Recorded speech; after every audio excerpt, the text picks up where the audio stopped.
City spots selfie shots. Selfie spots గా మారిన పాత బస్తీ అందాలు. పూర్తి వివరాలకు చదవండి రేపటి సాక్షి దినపత్రిక. అందరికీ నమస్కారం. ప్రత్యేకించి ఈరోజు చంద్రబాబు నాయుడు గారు కూటమి ప్రభుత్వం 100 రోజుల పాలనకు సంబంధించి 100 రోజుల పాలనలో జరిగినటువంటి అభివృద్ధి సంక్షేమ కార్యక్రమాల మీద ఒక బుక్లెట్ విడుదల చేయడం జరిగింది. దానిలో మొట్టమొదటగా యథాప్రకారం జగన్మోహన్ రెడ్డి గారిని స్తుతిస్తూ ఏమీ జరగలేదు గతంలో, మొత్తం ఎన్డీఏ ప్రభుత్వం ఏర్పడిన తర్వాత ఈ 100 రోజుల్లోనే బ్రహ్మాండమైనటువంటి అభివృద్ధి సాధించామని, ఆయన 100 రోజుల్లో సాధించిన ప్రముఖ విజయాలు అని చెప్పని రకరకాలైనటువంటి అన్ని గురించి కూడా మాట్లాడడం జరిగింది.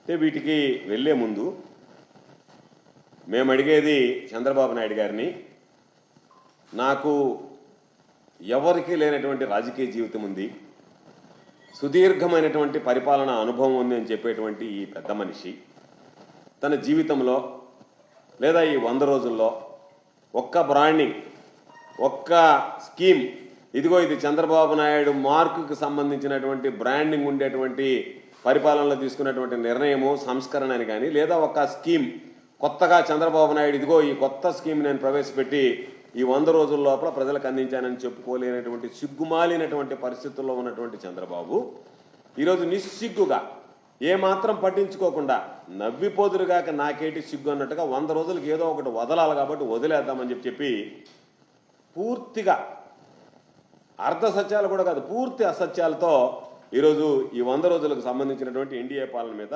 ఆయన ఒకటి ఇవ్వడం జరిగింది. ఈ 100 రోజుల్లో ఏం చేశాడు చంద్రబాబు నాయుడు? శాడిస్ట్ పాలన అని చెప్పాలి, కక్ష సాధింపుకు పాల్పడ్డాడు అనేటువంటి మాట చెప్పాలి. ఎన్నికల రోజు నుంచి ప్రారంభమైనటువంటి ఇసుక దోపిడీ, ఏదైతే నేను ఉచిత ఇసుక ఇస్తాను అని చెప్పి పదే పదే చెప్పాడో ఈరోజు పూర్తిగా ప్రియమైపోయింది. సామాన్యుడికి ఇసుక అందుబాటులో లేకుండా పోయింది. 100 రోజుల చరిత్రలో ఇది ఒక ఘనమైనటువంటిది. ఎక్కడైతే జగన్మోహన్ రెడ్డి గారి హయాంలో ఇసుక డంప్స్ ఉన్నాయో అవి కౌంటింగ్ అయిన వెంటనే లక్షల టన్నుల ఇసుక మాయమైపోయింది ఆంధ్ర రాష్ట్రంలో. అది నీకు అంతగా నువ్వు చెప్పుకోవాలనుకుంటే దాన్ని చెప్పుకొని ఉండొచ్చు. ఇంకొకటి, వైఎస్ఆర్ కాంగ్రెస్ పార్టీకి, మా పార్టీకి సంబంధించినటువంటి నాయకుల మీద, కార్యకర్తల మీద హత్యలు, విధ్వంసం, దారుణమైనటువంటి సంఘటనలు చోటు చేసుకున్నాయి. ఈరోజు విజయవాడ పిఠాపురానికి సంబంధించినటువంటి విపత్తుకు సంబంధించి వస్తే చంద్రబాబు నాయుడు అనుభవం ఎంత దారుణంగా ఫెయిల్ అయ్యాడు, ఎంత ఘోరంగా చంద్రబాబు నాయుడు పరిస్థితి తయారైంది అనేటువంటిది ప్రత్యేకంగా చెప్పాల్సినటువంటి పని లేదు. ఫ్లడ్ మేనేజ్మెంట్లో చంద్రబాబు నాయుడు పూర్తి స్థాయిలో వైఫల్యం చెందాడని చెప్పడానికి ప్రజలే ప్రత్యక్షమైనటువంటి ఉదాహరణ. వాళ్ళు మాట్లాడుతున్నటువంటి వాయిసే ఈరోజు స్పష్టంగా చంద్రబాబు ఈ ప్రభుత్వంలో మేము అన్ని విధాలా ఇబ్బందులు పడ్డామని చెప్పి పదే పదే మాట్లాడేటువంటి పరిస్థితి. 3,50,000 మంది విజయవాడకు సంబంధించి వరద తాకిడికి ఇబ్బంది పడితే సహాయ కార్యక్రమాలు ఎంత దారుణంగా చంద్రబాబు నాయుడు చేపట్టాడనేటువంటిది మనం చూసాం. ఎక్కడో దగ్గర రోజుకు ఒక కాన్వాయ్లో వెళ్ళడం, గంటల కొద్ది సమీక్షలు, సమావేశాలతో కాలయాపన చేయడం, ఏదో చేస్తున్నాననేటువంటి భ్రమ ఇతర ప్రాంతాలకు కల్పించడం తప్ప వాస్తవానికి ఎక్కడైతే వరద ప్రభావిత ప్రాంతాలు ఉన్నాయో అక్కడ ఎవరైతే ప్రజలు ఇబ్బందులు పడ్డారో వాళ్ళ గురించి పట్టించుకున్నటువంటి దాఖలాలు లేవు. జనం పాపం అన్నం లేక, నీళ్లు లేక, వాళ్ళని పాపం ఎక్కడైనా సురక్షితమైనటువంటి ప్రాంతాలకు తరలించేందుకు బోట్ సౌకర్యం కూడా లేక ఎన్ని రకాలైనటువంటి ఇబ్బందులు పడ్డాడో, నరక యాతన అనుభవించారు చంద్రబాబు పుణ్యమా అని చెప్పి పాపం అక్కడ ఉన్నటువంటి వాళ్ళు. నువ్వు రాత్రి దాకా కూర్చోవడం, రాత్రి పొద్దుపోయాక ప్రెస్ మీట్లు పెట్టడం, కాకి లెక్కలు కట్టడం, నీ వ్యవహార శైలి ఏ విధంగా తయారైందంటే నీ ఇళ్ళు మునిగిపోతే నువ్వు కలెక్టరేట్లో బస్సులో పడుకొని నేను ఇంటికి నీకు పోవడానికి దారి లేక, ఇంట్లో ఉండలేక, నేను కలెక్టరేట్ను వదిలి వెళ్ళిపోవాలి అని అంటే మీ అన్ని పనులు అయిపోయిన దాకా, వరదలు తగ్గిన దాకా ఉంటానని చెప్పి ఇంటిలో వరద తగ్గిన దాకా బస్సులో పడుకొని దానికి కూడా కలరింగ్ ఇచ్చినటువంటి నీచమైనటువంటి చరిత్ర చంద్రబాబుది అని చెప్పుకోవాల్సినటువంటి పరిస్థితి.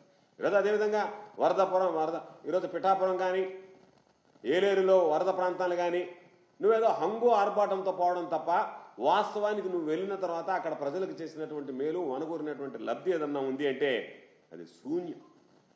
అందుకనే ఎంతసేపటికి డైవర్షన్ పాలిటిక్స్ అంటే నేను చేయలేకపోయా, ప్రజల్లో అర్థమైపోతుంది, నేను వైఫల్యం చెందా కాబట్టి దీన్ని ఏదో ఒక విధంగా వక్రీకరించాలా, దానిని డైవర్షన్ పాలిటిక్స్ చేయాలనేటువంటి ఆలోచనతో ఈరోజు ప్రకాశం బ్యారేజీకి సంబంధించి వైఎస్ఆర్సీపీ వాళ్ళు పడవలు వదిలారు, దాన్ని కూలగొట్టడానికి కుట్రపడినారు. ఒక ముఖ్యమంత్రి స్థాయిలో ఉండేటువంటి వ్యక్తివి దాని గురించి ఎంత నీచంగా మాట్లాడుకుంటున్నారు ప్రజలు నీ గురించి అంటే ఎంత పలచనైపోతున్నామంటే వైఎస్ఆర్ కాంగ్రెస్ పార్టీ వాళ్ళ పడవలు వదిలి సంఘం ఉన్నటువంటి ప్రకాశం బ్యారేజీని ఢీ కొట్టడానికి ప్రయత్నం చేసినారని చెప్పి నువ్వు మాట్లాడడం ఈరోజు నిజంగా ప్రజలందరూ అనుకుంటున్నారు నాలిక చంద్రబాబు నాయుడితే తాటిమట్టా తెలియనటువంటి పరిస్థితి అని చెప్పాను.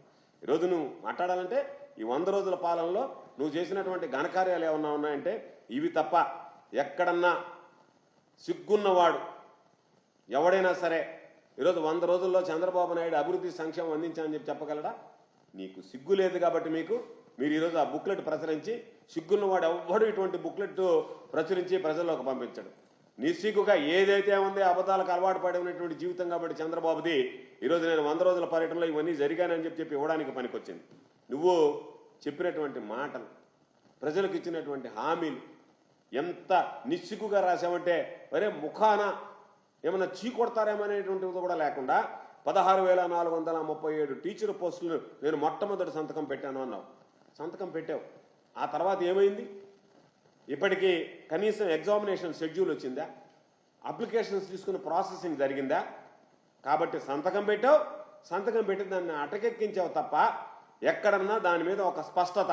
ఈరోజు పాపం నిరుద్యోగులు ఎన్ని ఆశలు పెట్టావో నీ ఎన్నికల పర్యటనలో హామీలు ఇచ్చి ఈరోజు వాళ్ళ ఆశల మీద నీళ్లు చల్లినటువంటి పరిస్థితి. దాని ఏదో ఘనంగా చెప్పుకున్నావు. ఈరోజు అందరికీ చెప్పావు 25 కేజీలు బియ్యం ఇచ్చానన్నావు, పామాయిల్ ఇచ్చానన్నావు, బంగాళాదుంపలు ఇచ్చానన్నావు, చక్కెర ఇచ్చానన్నావు, కందిపప్పు ఇచ్చానన్నావు, బిస్కెట్ ప్యాకెట్లు ఇచ్చానన్నావు, పాల ప్యాకెట్లు ఇచ్చానన్నావు. జనాలు మాత్రం అక్కడికి పోతే ఎవ్వరికీ ఇది అందినటువంటి పరిస్థితి లేదు. ఏదో కొంతమందికి రోడ్డు మీద ఇచ్చుకుంటూ పోయి దాన్ని ప్రచారార్భాటంగా కొంతమంది నీకన్నా ప్రభుత్వం కన్నా స్వచ్ఛంద సేవా సంస్థలైనా కాస్త ముందుకు వెళ్ళి ఇవ్వగలిగాయి. అంతే తప్ప ఎక్కడ కూడా నువ్వు ఈరోజు ఇవ్వకుండా దానికి సంబంధించి అనేక భూ సంస్కరణలు తెచ్చాం వైఎస్ఆర్ కాంగ్రెస్ పార్టీ హయాంలో. వాటిని అమలు కానటువంటి, అసలు అమలులోకి రానటువంటి ల్యాండ్ టైటిలింగ్ యాక్ట్ నేను రద్దు చేస్తానని చెప్పి జనాల్ని మోసం చేసి అదొక పెద్ద ఘనతగా ఈరోజు నువ్వు చెప్పుకున్నావు. అదేవిధంగా అమరావతికి సంబంధించి 15,000 కోట్ల రూపాయలు మామూలుగా గ్రాంట్ను ఒకసారి లాస్ట్కి రుణం అని చెప్పి తీసుకొచ్చి ఆ రుణాన్ని కూడా ఘనతగా ఈరోజు నీకున్నటువంటి 100 రోజుల పరిపాలనలో మాట్లాడుకున్నావు. కాబట్టి నువ్వు 12,500 కోట్ల పోలవరానికి సాధించానన్నావు. నీకు చిత్తశుద్ధి ఉంటే ఆ 12,500 కోట్లు వైఎస్ఆర్ కాంగ్రెస్ పార్టీ ప్రభుత్వంలో ఏదైతే ప్రపోజల్స్ అంతా ఫైనలైజ్ అయ్యి తుది దశలో ఉన్నటువంటి వాటి మీద సంతకం పెట్టించి నేనే 12,500 కోట్లు సంపాదించాను, 12,500 కోట్ల నిధులు రాబట్టానని చెప్పడానికి ఏమాత్రం చంద్రబాబు సిగ్గుపట్టడం లేదు అంటేనే చంద్రబాబు యొక్క ఆలోచన, చంద్రబాబు యొక్క మానసిక స్థితి, చంద్రబాబు యొక్క ప్రవర్తన ఈరోజు స్పష్టంగా కనిపించేటువంటి పరిస్థితి ఏర్పడింది. ఈరోజు పాపం చెప్పాడు, కొడుకు చెప్పాడు, దీంట్లో నారా లోకేష్ చంద్రబాబు నాయుడు గారు ఇప్పటి వరకు ప్రజావేదిక ప్రజా దర్బారు నిర్వహించి 50,000 అర్జీలు స్వీకరించామని. అంటే 50,000 అర్జీలు స్వీకరించడం గొప్ప, ఆ అర్జీలలో ఎన్ని పరిష్కారం అయ్యేటువంటిది చెప్పలేనటువంటి దుస్థితిలో మీరున్నారంటే కేవలం మీరు అర్జీలు తీసుకునేంత వరకే, అర్జీలు సేకరించేంత వరకే పరిమితమయ్యారు తప్ప ఆ అర్జీల మీద మీకు చిత్తశుద్ధి లేదు. కాబట్టి ఆ అర్జీలను పరిష్కరించేటువంటి దిశగా ఒక ప్రయత్నం కూడా చేసినటువంటి పరిస్థితి లేదు. కాకపోతే నీరు చెట్టుకు సంబంధించి గతంలో దోపిడిని కొనసాగింపుగా ఒక 256 కోట్ల బకాయిలుంటే ఆ బకాయిలు మీ వాళ్ళకి పంచిపెట్టడానికి ఈరోజు అదేదో పెద్ద ఘనకార్యంలాగా మాట్లాడుతున్నారు. అదేవిధంగా ఆరోగ్యశ్రీ బకాయిల గురించి చెప్పారు. చంద్రబాబు, నువ్వు ఆరోగ్యశ్రీ బకాయిల గురించి నీకు తెలియదా? గతంలో నువ్వు ముఖ్యమంత్రిగా పనిచేసినటువంటి అనుభవం లేదా? ఎప్పుడైనా జనవరి వరకు వచ్చినటువంటి బిల్లులని మార్చిలో ప్రాసెస్ చేస్తారు.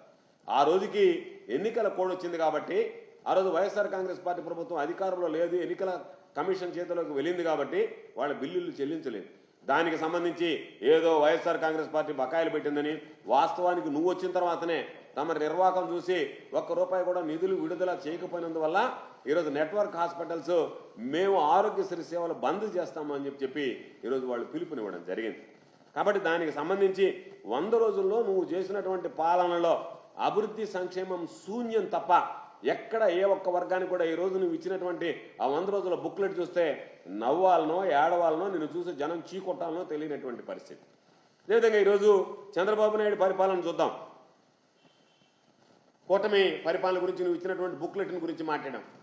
నీ పరిపాలన చూద్దాం. ఈరోజు నువ్వేం చెప్తున్నావు?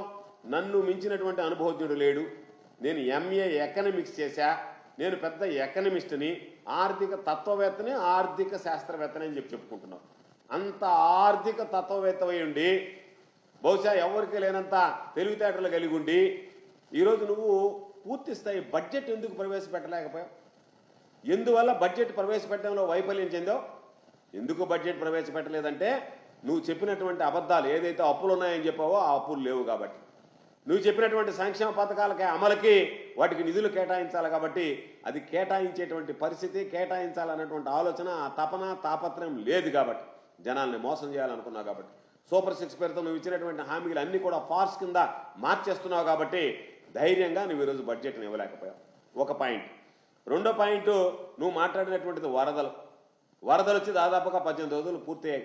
ఈరోజు ఆంధ్రజ్యోతి పత్రికలో రాశారు ఎన్టీఆర్ జిల్లాలో వరదలు వచ్చి 18 రోజులు పూర్తయినా ఇంతవరకు నీరు నిలిచి ఉంది, జనం కోలుకోలేదు ఇంకాను వరద నుంచి అని చెప్పి ఈరోజు ఒక ఆర్టికల్ రావడం జరిగింది.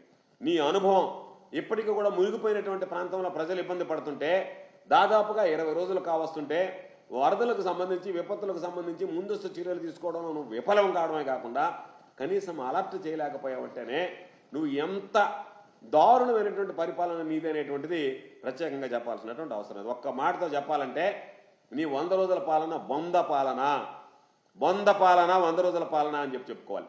దానిని మామూలుగా నువ్వేదో చెప్పవు 100 రోజుల్లో సాధించినటువంటి ప్రముఖ విజయాలు కాదు, శతదిన విధ్వంసం. ఈ 100 రోజుల్లో నువ్వు సృష్టించినటువంటి విధ్వంసం శతదిన విధ్వంసం. ఇంత దారుణమైనటువంటి విధ్వంసం ఎన్నడూ లేదు. శతదిన వినాశకం. అన్ని వ్యవస్థల్ని సర్వనాశనం చేసినటువంటిది ఈ 100 రోజులు నీ పరిపాలన. ప్రజలందరూ అనుకుంటున్నారు బాబు వచ్చాడు రాష్ట్రాన్ని ముంచాడు అని చెప్పి ఈరోజు ప్రజలందరూ మాట్లాడుకుంటున్నటువంటి మాట వాస్తవమైనటువంటి విషయం.